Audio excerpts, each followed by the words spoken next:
అలా వెంకటేశ్వర స్వామి వారికి రాత్రి దండలు ఒకలా వేస్తే తెల్లవారేటప్పటికి ఒకలా మారిపోయేవి. ఎవరు చేస్తున్నారని ఒక రోజున అనుమానం వచ్చి ఒక మహంత్ గుదిలో నక్కి పడుకున్నాడు చూద్దామని.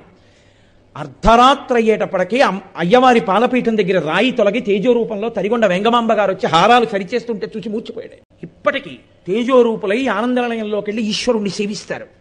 బ్రహ్మగారు, చతుర్ముఖ బ్రహ్మగారు ప్రతిరోజు వెంకటేశ్వర స్వామి వారి పాదాలు కడిగి ఆ పాత్ర అక్కడ ఉంచుతారు. అందుకే రాత్రి నీటి చెంబు ఉంచి తలుపులేస్తారు. ఆ శేషాన్ని సుప్రభాతానికి వెళ్ళిన వాళ్ళకి దర్శనమిస్తారు. అంతటి మహానుభావుడు వెంకటరమణుడు. వెంకటరమణుడంటే వెంకటరమణుడే.